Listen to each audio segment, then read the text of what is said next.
Well, here we are speaking again to a mute microphone. So, what were you saying?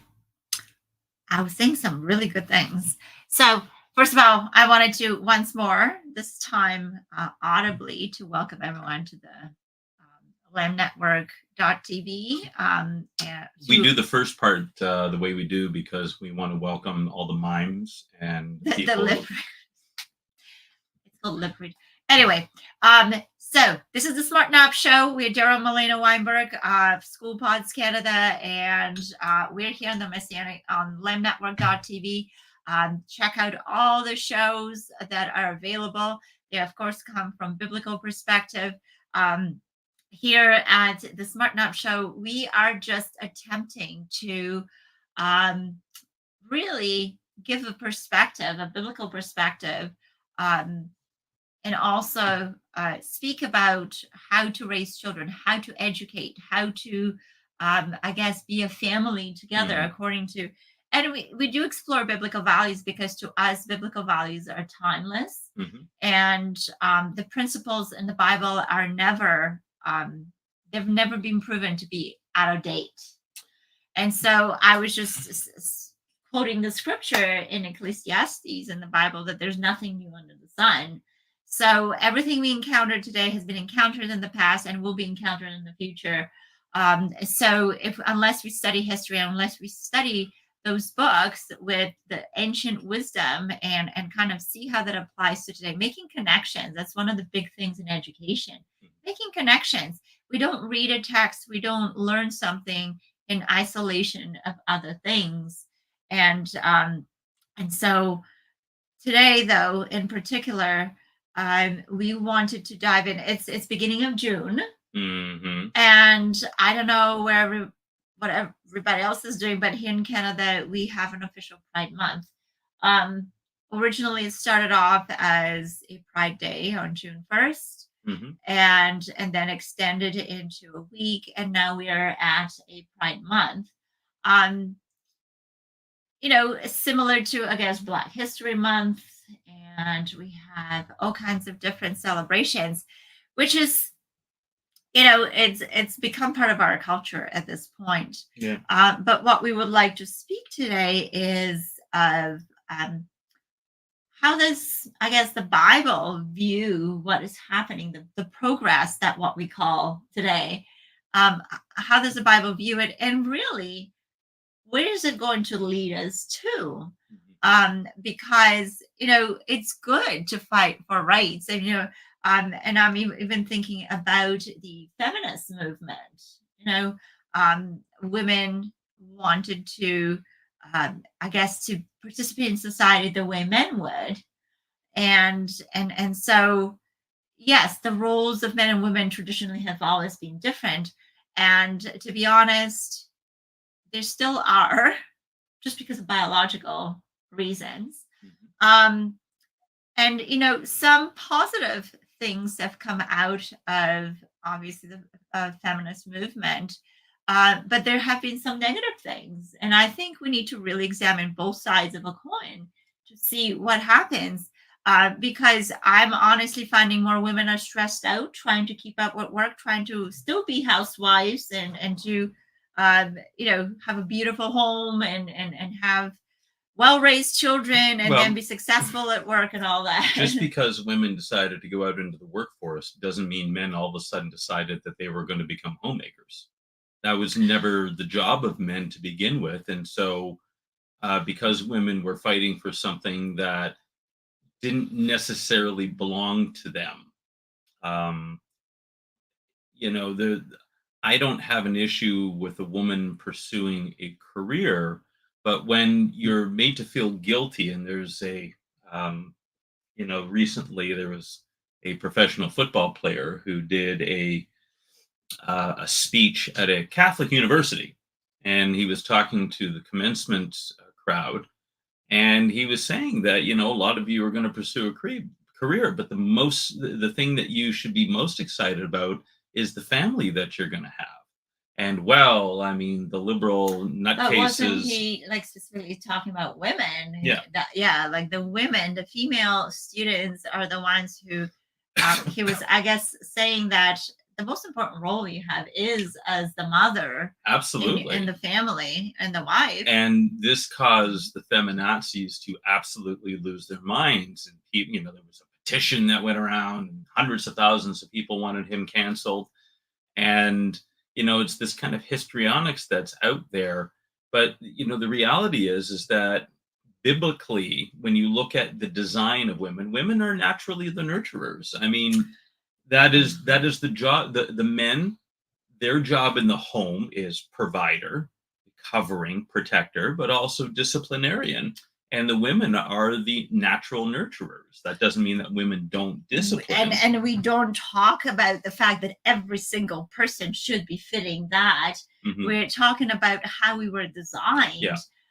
Because even the Bible has many examples of women who own land and who had business. Yeah, I mean, if you look at Proverbs 31 and Yes. the woman of valor or strength, and it says that her husband is honored in the gate, but she owns land, she owns business, she makes clothing, she is an entrepreneur.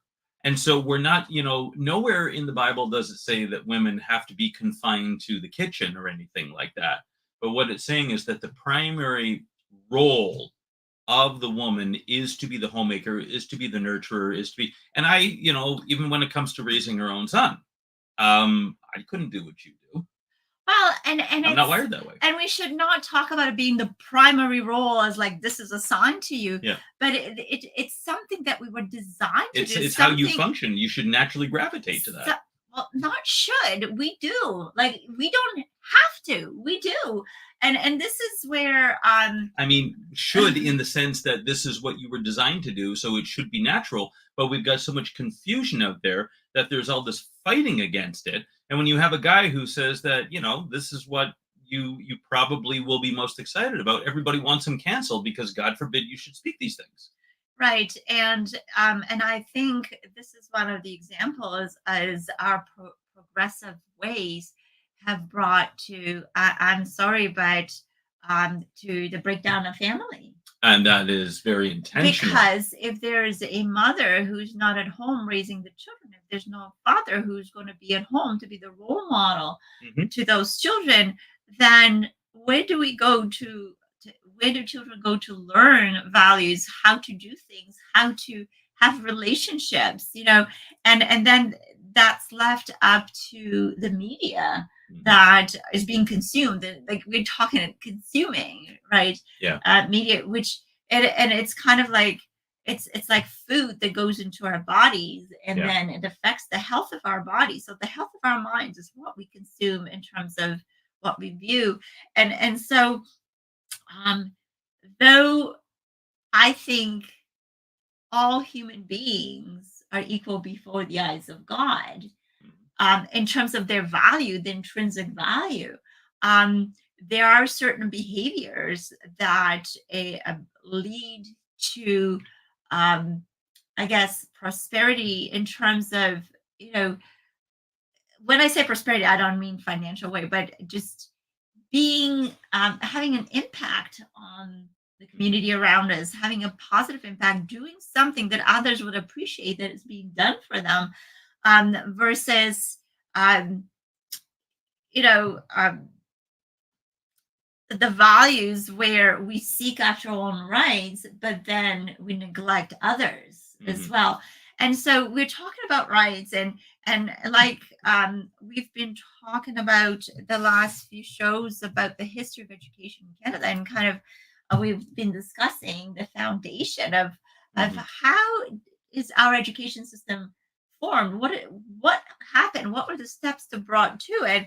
I see now I'm like history buff and upset. Well, I'm not buff because I don't know much. I'm still learning, but I'm obsessed with history because what I'm realizing is that the history gives us a lot of clues of how we got where we are at, and where are we standing right now, and where are we heading next. And so because it's Pride Month now in Canada, I decided again to look into the history, and I did find a website, and you know what? It's very informative. It's called queerevents.ca. And so they've put together a really good timeline, very informative. I mean, timelines are kind of tough because what do you choose from all the things that happen all over the place? And I guess they've picked the most significant events. Hmm. Um, but the timeline of, I guess, homosexuality and just they call it queer because at this point it's not just a matter of having straight and homosexual people, right? Like we Hmm. have a lot more varieties that people have decided that they want to identify as. And um but it starts in the late 1960s, which is interesting, um because um because what happens is, um there are a lot of human rights that have been kind of fought around that Hmm. time. Um, but in the late 1960s, so we are coming here for after the 19, and I was actually tutoring a student who was taking a course called the History of Rock and Roll, and it's kind of it's interesting that um, the music reflects the culture and even like the political scene and all the stuff that's happening at a time. Hmm. And so what happens is, the 1960s, like it's really the big sexual revolution. And Well, the 1960s were, and if you ever listen to Michael Lake, Dr. Michael Lake, who's a theologian down in Missouri, he says that it was a satanic revel. And you had uh, the music started to really influence things. You had the advent of British rock bands, the Beatles, the Rolling yeah, the Stones, the Beatlemania, Who. all the girls going, Well, yeah, but "Ah!" I've actually spoken on this in the past that the Beatles were actually an invention of the Tavistock Institute. They weren't just four lads who got together out of Manchester or Liverpool rather, Liverpool. and formed naturally. Now, did they play together? They certainly did. Well, they Um, obviously naturally gravitated towards each other. There well, was they certain, they were a band that formed organically, like they did get together, but but their success, I think, was was a more tribute than to, just, yeah. yeah, it was the Tavistock Institute. If you understand that in British society, is an institution that their main purpose is to influence culture in a certain way. They're heavily involved in mind control stuff, and so what they did is they manufactured the success of the Beatles. And I mean, if you look at how the Beatles got started, there was hardly anybody there, but they would get these girls in to start screaming and everything else, and kind of the same thing with Elvis Presley to get Yeah. to the point, where they brought them on the Ed Sullivan show and everybody was So, losing their and minds. I think Elvis Presley came first, Yeah. and one of his big things was this whole sexual The hinting, the hip the movement. shaking of the hips, absolutely. So you have Yeah. you have the Beatles, and if you look into the messaging of their music, it was extremely suggestive. It was extreme. There was a direction that they were taking, and the primary thing with the Beatles, also with the Star Wars films, was to bring Eastern philosophy and Buddhism to the West. Right. And the Beatles all ended up in India at some Yeah, point, exploring Eastern philosophies. And you know what? I personally have done that in my life. There's yeah. nothing wrong, but it's just, forcing a culture that is not Yeah. natural to the culture, of the So West. so you Yeah. have Aleister Crowley, who was a Satanist back in the first part of the 20th century. I mean, he is actively trying to summon demons and stuff like that, and unleashed a lot of this stuff. Where the 1960s became a sexual revolution. You've got a lot of music that's tending toward that, and you have the throwing off of restraints, and Yeah. that's really what the 60s was all about. You got Woodstock, and you've got Laurel Canyon. Most people remember Haight Ashbury in San Francisco as really kind of a hotbed, and laboratory of music. But it was really Laurel Canyon in California where the Doors came out of, and a whole bunch of other bands. And the fascinating thing, and you can look at this, there is a book called Musical Truth by Mark Devlin, who is a former DJ in the UK. And he writes on the history of all this stuff. And what he shows is that most of, like, Jim Morrison, Doors, and several others all had family ties to the US military. So the Right. military was involved in bringing about a lot of this mind control stuff and the influence through the music. And one of the things that it really began to promote was homosexuality. That Well, I became mean, it's any kind of sexual revolution. So that is going outside of the original design, which is so free man and sex, woman.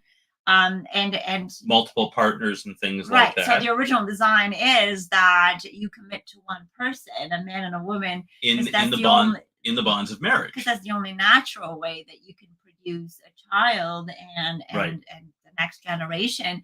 But yeah, it's interesting that when it comes to homosexuality and all of the other types of sexuality that now we have around us, the history of the timeline starts in the late 1960s.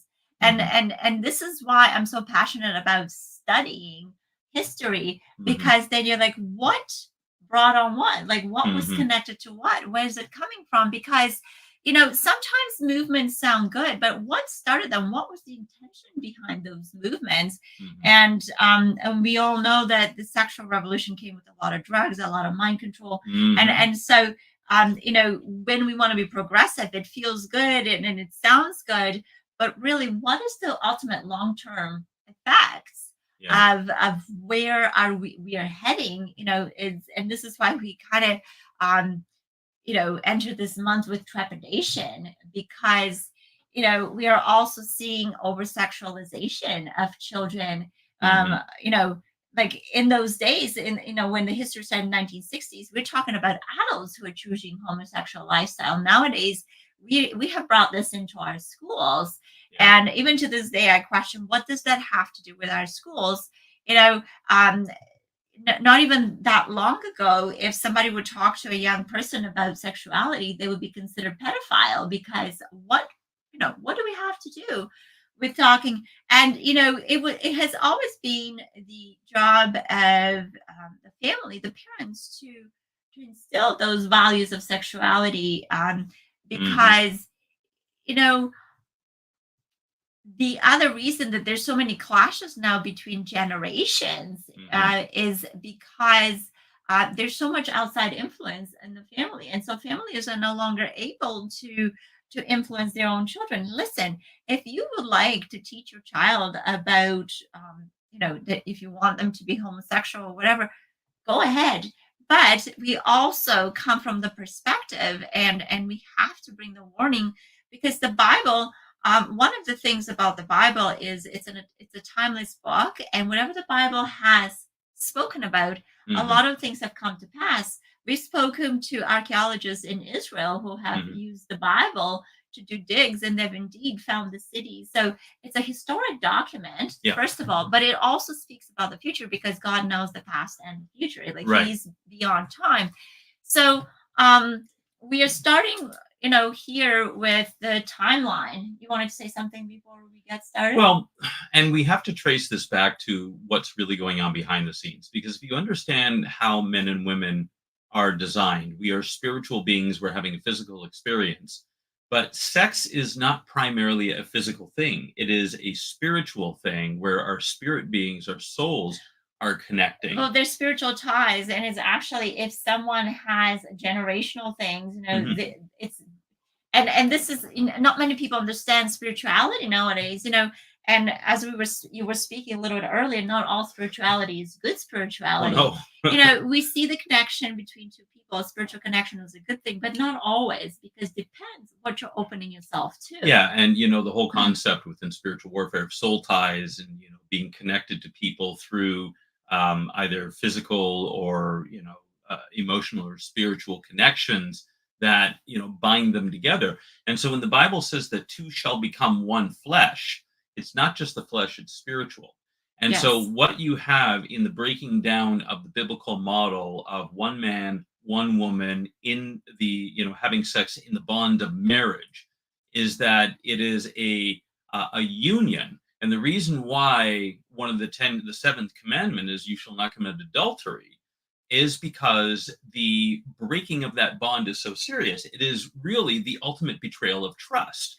Well, but on the other hand, just because you've divorced someone, just because you've broken up with someone, doesn't mean that spiritual soul tie Right. has been broken. Well, There's a lot more to yeah, it. because there's still that connection. And so the way that we are designed, and once we start acknowledging that, we can begin to understand why divorce is so traumatic, why adultery is such a huge betrayal. It's not just, oh, well, someone, decided to step out. Well, but that's another thing. Was it the 70s, like a decade later? So, like, we're talking here at the beginning of homosexual movement in the Mhm. late 60s, but in the 70s, I mean, the whole, what is it called? The swapping of partners and what do they call it? Well, It you became open popular. relationships and But there was a specific thing that it was called swinging. swinging. Yeah. That was like a big thing. Yeah. Again, you know, I think you have to pretend that you're okay, that the person you love is sharing intimacy with other people. You have to pretend that they're okay with that. Yeah. I'm sorry. Well, You have to sear your conscience for you to be okay Well, with and that. this is the thing with having multiple wives, and every time you look in the Bible Right. about when there was multiple wives involved, it never worked out well,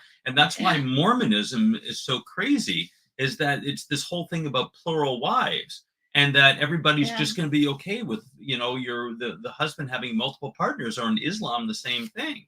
That you have to I think the best example biblically is Rachel and Leah, Yeah. where Jacob wanted to marry Rachel, but Laban, their father, tricked them, and he ended Well, up with because Leah Leah was first. the older She one. was She's the like, let's older get one. her married off first. Yeah, and so Jacob ends up having to marry both of them, and then you get the maids thrown into the mix there, and there's this constant fighting between the sisters. But it's not only for that generation; it's generations to Oh, come. It's crazy. continued. So So that's why we're talking about what we decide today, what choices to be progressive, yeah. we do today. It affects the generations after us. It's not So- just about us. So now. with the homosexuality thing, I Yeah. mean, there are so many scriptures. You look at Sodom and Gomorrah, really the first example of this, and So there's homosexuality. nothing new under the sun. No, It's there isn't. 1960s. Is No, nothing new. but where did this come from? Where did the perversion come from? We're going to call it for what it is, because Leviticus chapter 18 and verse 22 says that if a man lies with a man like he does with a woman, it is considered an abomination to the Lord. Oh, you want a New Testament or a New Covenant scripture? You look at Romans chapter 1, where Paul says that men burning in lust for one another, and they will receive the due penalty of their error. He says, Paul says to the Corinthians that the effeminate and the homosexual will not see the kingdom of God. God hasn't changed his opinion on that. Well, and there's, like you were talking about, a lot of people are using the idea of the Bible that, oh well, God was okay with David, who had many wives. Like, he loved David, but he didn't love the fact that he had many wives. He just loved David because David repented whenever he did things. Well, David had a heart for the Lord. Yes. But a lot of people take the Bible and say, hey, the Bible, it should be okay because the Bible says it was okay. And I mean, homosexuality is mentioned in the Bible, but it says that it's abomination for men to wear women's clothing and women to wear men's clothing. And so you have all this drag queen stuff, and I mean, it is flaunting things in the face of the Lord. And look what we're celebrating.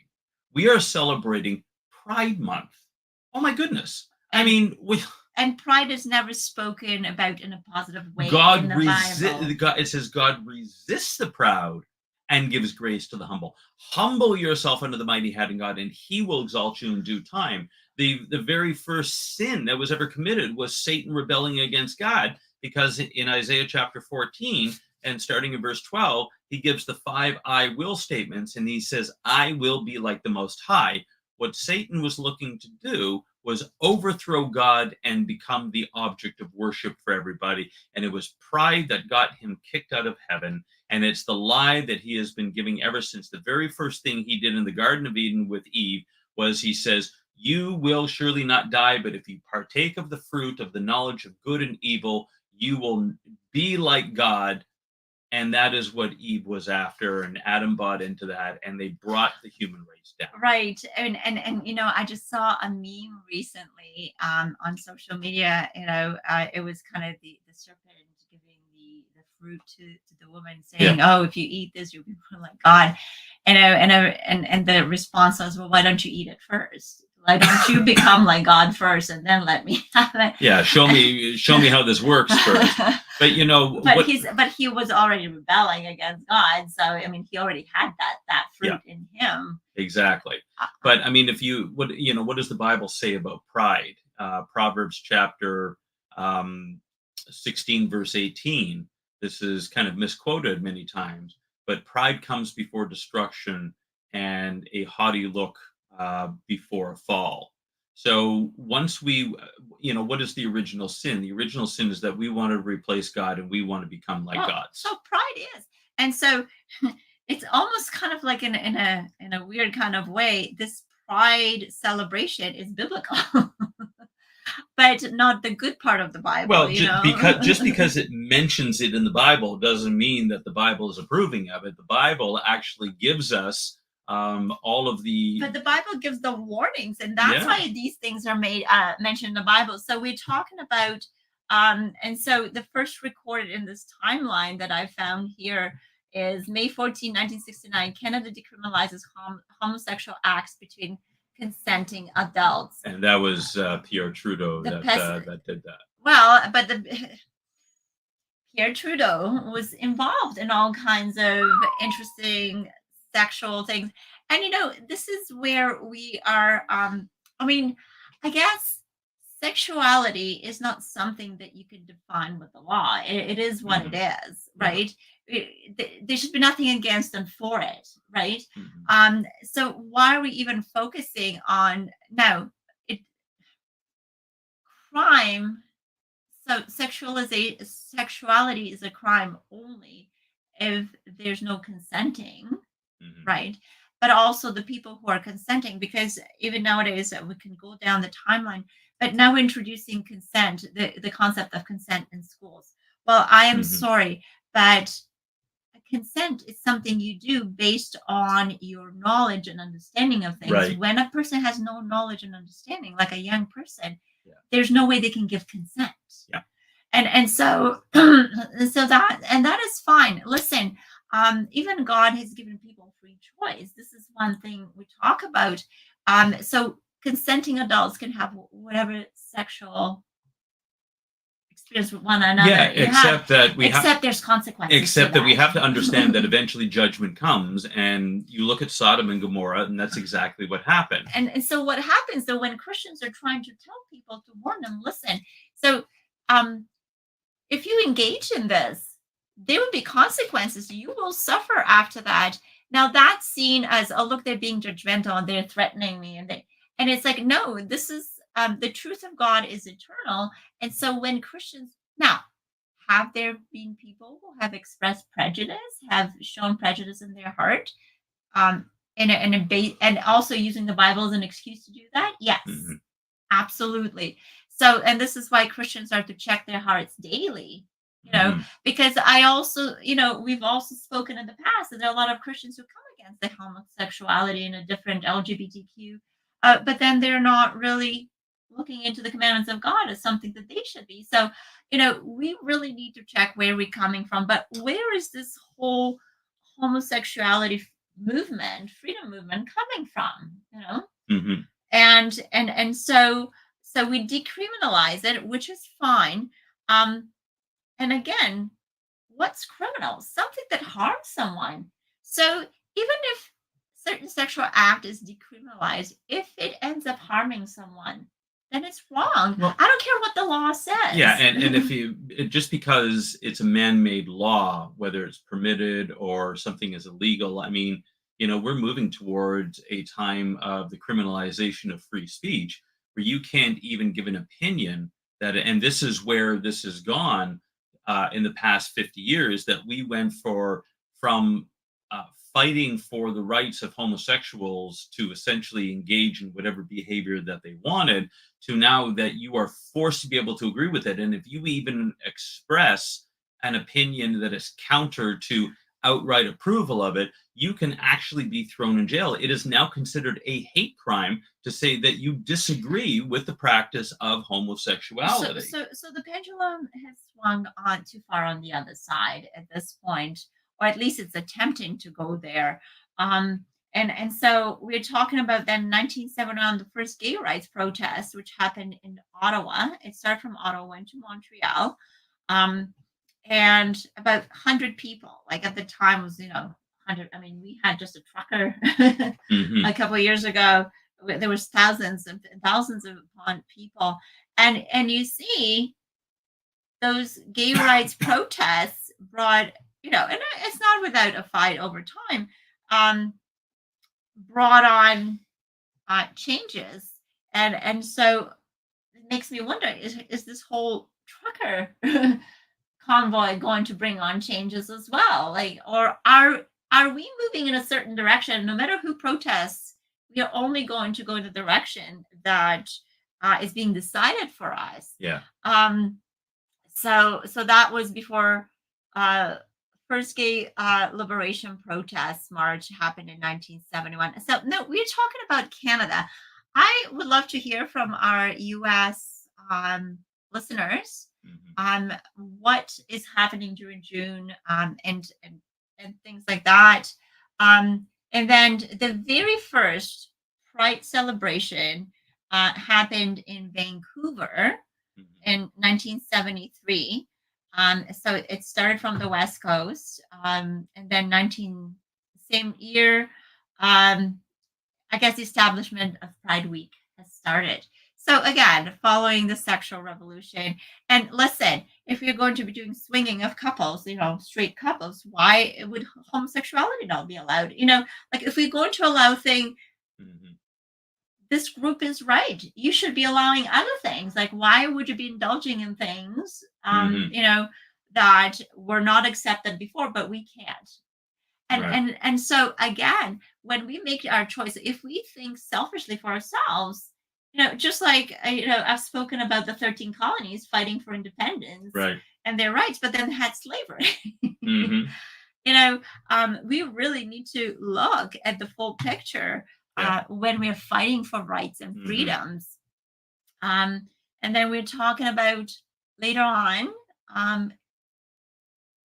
I guess yours is a little bit different.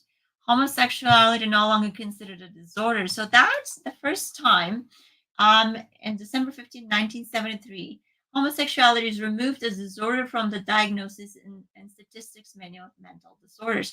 Now, I don't know who and where they did that, but the first time that's mentioned in the timeline, 1973. And then we have a Brunswick tour. Yours is a little bit different. Yeah. Um, I don't think I'm on the same page. Anyway, um, yeah, you're on the milestones. Mine is the history. weareevents.ca/Canada/pride/history. And so then we are talking about tipping point, the Brunswick tour. So this was January. The Brunswick tour arrested um, at the Brunswick Tavern in Toronto, and some historians believe that the arrest and its consequences was a key incident ushering in more militant gay and lesbian liberation. So the more, I think you're on the right one now. Yes. The more the government was trying to squash those movements, the more, and that comes from a queer website. It's saying more militant gay and lesbian movement Mhm. arose.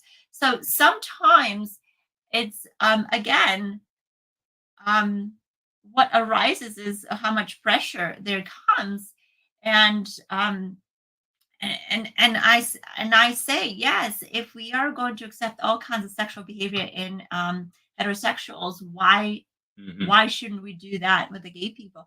So I'm not advocating for that. I'm just thinking from, let's think equality, right? Let's think Hmm. of that. And then we have a Montreal Olympic cleanup. So that was 1976. I guess the Olympics were We're held in Montreal. in Montreal, and police raids ramp up at a club, baths, saunas, and where homosexuals would Hmm. meet. And so they were attempting to clean up, in quotation marks, the city in advance, because I guess the world was not ready to have that kind of stuff going on in a city where Olympics are being Hmm. held. 1977, pickets against CBC Halifax, and it's interesting how that's changed over time, Hmm. because CBC refused to air what is it called, an advertisement for the Gay Alliance for Equity, a gay line. Around 21 people marched around the CBC building. Yeah. So this is a mere, 40, 47 years ago. Yes. So that happened in Toronto.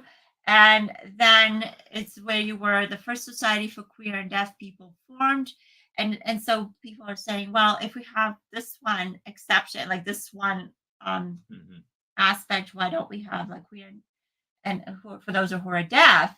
Then we have Montreal raids again in 77.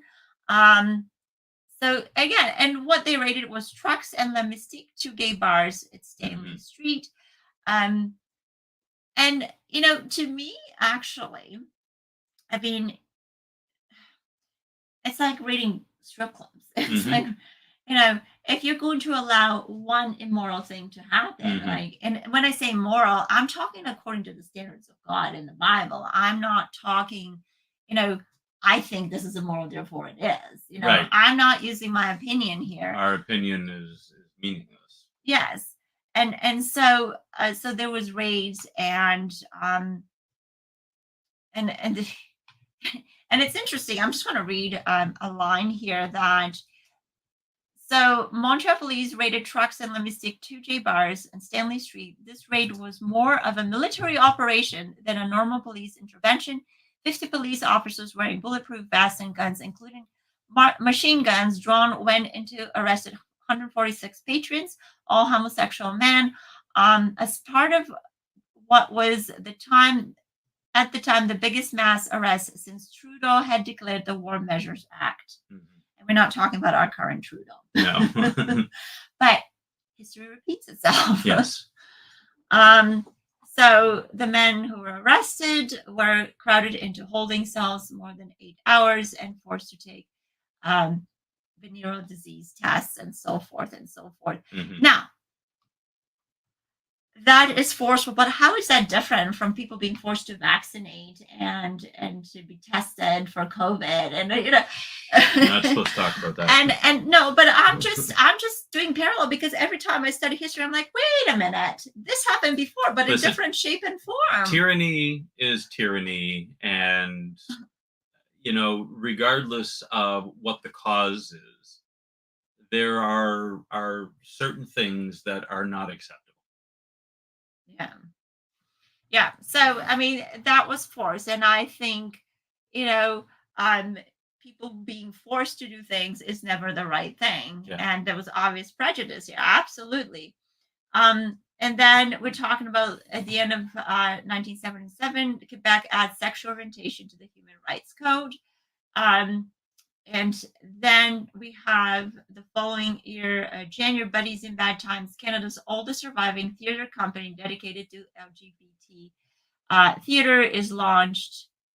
And so it's almost like persecution brings on things to be launched. Mm-hmm. And again, I'm just saying, we shouldn't be surprised if the rest of our society was having sexual liberation. Why should we be on the homosexuals, if Mm-hmm. we are all trying to break the norms of sexuality? Right. And then 1978, the Immigration Act no longer prohibits homosexuals. So I can't even imagine that recently in history that we had, a homosexual could be refused entry into Canada. Mhm. Now, I believe it because Canada was founded based on Catholic and Christian religion. Mhm. And so the laws were reflecting the Mhm. beliefs, biblical beliefs. So that is why there is. But once we start fighting for our freedoms and rights, then we want to expand that to others. Yeah. And so what happens is in 1979, there was Montreal's first Pride March, which was really sparked by that Montreal raid that happened 1977, so a Mhm. year later. Um, and again, raids to clean up, because I will admit, clubs that are based on sexual activity orientation, I think they're disgusting. Yep. And I understand the whole concept of clean up, Mhm. but where we are at today, we've spoken about that many times. If the activities is confined in this place and they're clearly saying this is what is here, Mhm. because a lot of people who have been arrested, like as I'm reading about all these raids and people, some people say, oh, I didn't know what this was. Really? Yeah, like Well, I what don't know. did you think it was? I A thought puppet show? you know, we need to, if we are going to be considered consenting adults, Yeah. then we need to act like adults. We can't be expected we can expect to have the rights of adults and then act as children who, "Ooh, whoopsie, I don't know what this was." Yes, you do. Mhm. And the other thing is, this whole sexualization is, we are born with our obviously physical needs and attractions and so forth. But Mhm. the Bible also warns that we are to exercise restraint, Yeah. because we cannot always act on, our flesh, the desires of the flesh, because that kind of goes against our spiritual nature. Mhm. Our physical nature kind of fights with our spiritual nature, which is connected to God. And so we, again, if we are going to be adults, we need to then exercise that restraint and wisdom and good choice making. And I'm sorry, but having these places where it's just Sodom and Gomorrah, they did whatever they wanted to whoever they wanted. Well, and the condemnation was that um, God said that the cry of their wickedness had reached up to heaven. I mean, it was so debased. And where did all this come from? Um, where did sexual deviancy and perversion Yeah. and anti-biblical practices come from? Well, it's commonly understood that it was the fallen angels. If you read the book of First Enoch, it explains this in detail. Genesis chapter 6 says that the sons of God saw that the daughters of men were beautiful and they had relationship with them. They produced giants and God flooded the world after that. I mean, there's not a whole lot of information, but if you read the book of First Enoch, and it goes into a lot more detail, and it says that the 200 angels, the watchers that descended upon Mount Hermon in the north part of Israel, and it says that they made a binding oath that they were going to do this great sin, that they were going to start breeding with humankind and producing these hybrids called Nephilim, and they are the giants of old. But it Yeah. also says in First Enoch that it was the angels that taught men the art of war and poisons and potions and witchcraft and all of these And things. technology, and So yeah, technology too. So we're on the basic Sunday school narrative is that when Adam and Eve sinned and ate of the fruit, that it brought sin into the world. Well, technically that's true. It opened the door, but it was these fallen angels that had rebelled against God that really came in and taught men these practices that were entirely wicked. Because look what happened in Sodom and Gomorrah. So you have two angels that come down and they grab Lot and they say, "We need to get you out of here." Well, the men of the city surround the door and they start banging on it and let us in so that we may have relations with these guys. And That's so all. what are they saying? They're saying that angelic flesh is familiar to them. Yeah. They knew that they were probably angels. They knew that there was a difference between them and regular guys. They already understood this. And so it was the fallen angels that brought that in. So you've got this perversion that's happened. And all this is, why is June Pride Month?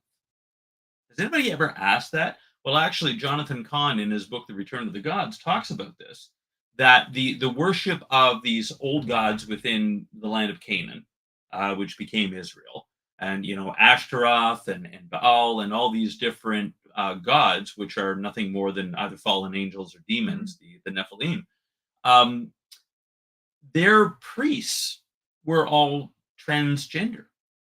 They dressed up in drag. This was common practice, and June was the month that they did this. So what we have is this spirit that's coming back, Repeating. and it's repeating the same pattern. This has been going on for 3,000 years and more. Well, this is what I said when I said There's Pride nothing Month new. is biblical, and Yeah. it is, and even the symbol of the rainbow. I mean, that comes from the Bible. That's a God's creation. Right. So And in the Bible, the rainbow first appears in the Bible after the flood. That was God's promise that He's never going to flood the world again in judgment. But why did He flood the world? Because of that intermixing of the seed of sexual immorality that produced a race that was neither human or angelic. Well, and that's the thing. And as you were speaking about it, and really all it stems from is when Satan deceived Adam and Eve, because he didn't deceive just Eve, he deceived both of them. Well, he deceived Eve, and Adam agreed to it. No, Adam. It says that Eve was deceived. Adam rebelled. Yeah, he fully consented to that, and so he was a consenting adult. And this is when consent was not a good thing, because he made a big mistake when he did that consent. It's like when Abraham, consented to his wife, saying, "Go sleep with the maid." Whoa. Right is right and wrong is wrong, because the consequences, no matter how it feels at the time, the consequences. Yeah, because out of that we got Ishmael and all the problems that we're dealing with in the world today. So, but all this stems from the fact that God created men and women, and woman, to have a humankind, so that He can have, I guess, redemption. He can have relationship with His children. And Satan, since he rebelled, what he did is he wanted to pollute that purity of the DNA that we are created, because our DNA is coded by God. Okay, He's the first coder. And so, I was studying genetics, and I had a vision before I even believed in God. And I had a vision of how it's kind of like an alphabet, and God is, it's specifically put, like in a typewriter, you put specific letters to make sense of the words. Yeah. And so, yes, there's been a lot of fight for this to come in, but there's a reason, because people have always known what God's way is. And so there's constant fight between the flesh and the spirit within us. And now we're spiritualizing things, and so. And one thing I wanted to mention is that the first lesbian pride march was in 1981. It wasn't until much later that the women started coming out, and it was usually led by men. Yeah. So interesting, we're talking about Adam and Eve here, and the roles of men and women. And of course, then different cities throughout Canada start doing Pride months, and then bookshops coming up. So at the time, there were specific bookshops for gay and lesbian literature. Now it's everywhere. Yeah, you can just go on the internet anytime and find it. And so I think some things are indecent still, no matter what age we are in. So there's all kinds of weekends and so forth. But what the big thing is, when really this whole movement comes into Canadian Parliament, which is in 1988. This is actually the British Columbia. Sven Robinson was the first MP who came out. So we're starting to see, and you know what? Another thing I wanted to mention as we were talking about this, I don't think it should be our sexual orientation or sexual preferences or anything should make us fit for a job. It should be our contribution to the society and to community, Mhm. our character, Mhm. right? And so I think this whole sexuality thing is really distracting us from looking at the character. But if you don't have a moral code to live by and you kind of change it all the Yeah. time, then it has to be of what your preference is better than other people's preference. Mhm. And I think there's just right and wrong. Yeah. And so we have human rights in Canada. Gay couples can adopt children. Then the definition of marriages changed in 1999. Um, 2004, the definition of marriage is now changed. And this is where we have not only the acceptance of, but the promotion of a lifestyle that is anti-biblical. so yeah, so the first gay marriage was in 2003, and so and so that is fine. This is all happening. The thing is, I find there's an overemphasis at this point because, and I'm looking at Kathleen Wynne, previous premier of Ontario, and you know what? That is fine. She had the choice that she did, but the fact that she brought in the sex ed curriculum that was written by a convicted pedophile, this is where I have an issue. But if we are pushing the envelope of morality through what is going to become acceptable, the things, and yes, it will seem old fashioned, but I'm sorry, innocent young children are not ready to be introduced to this. No. So all of this, and we'll wrap up with this because we've come to the end of our hour, is that when we're celebrating Pride, we're celebrating rebellion against God. And there is going to be inevitable judgment. Historically, every major empire has fallen when sexuality and debauchery became normal The because Romans and because Greeks, you yeah. bring in judgment. And so I think we come from the perspective we have no hatred for the people who do this, but we are here to warn that there's consequences Exactly. to what's happening. So we want to thank everybody for joining us once again here on the Smarten Up Show, and we always ask you to like and to share, subscribe to our station, continue to check out Lamb Network, and we will look forward to seeing you next week. Have a great week. Smarten up.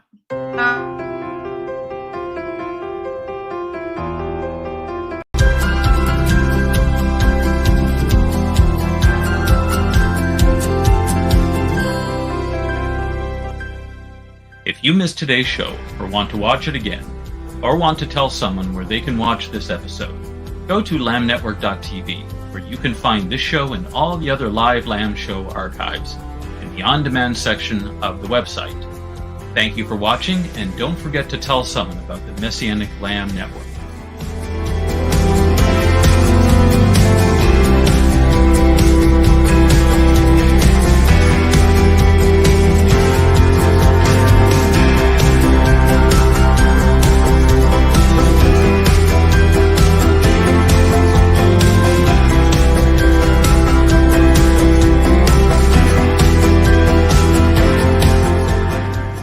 We are richly blessed to bring you what we believe is the fullest, most diverse, yet up-to-date progressive teachings, discussions, and prayer programming you can find anywhere on this planet. Be sure to take a tour of the lambnetwork.tv website. I'm Darryl Weinberg, thanking you for joining us on the Messianic Lamb Video Network.